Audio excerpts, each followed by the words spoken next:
Have you ever had problems peeling an egg, especially a fresh egg? I have just learned of a new hack that is supposed to work to keep you from tearing your egg all to pieces. Okay, these are fresh eggs, and I just took them out of the pot and dumped them in ice water to cool it.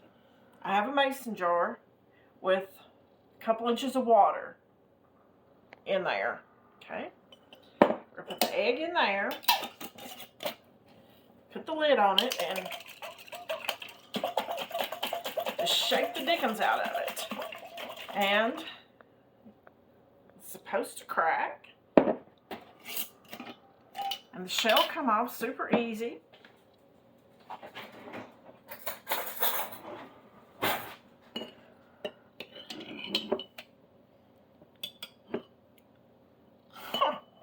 Wow. That one evidently cracked a little bit during cooking. So we have another one here. Let's throw it down there and try it again. Make sure this wasn't a fluke. Okay. Shake, shake, shake, shake, shake.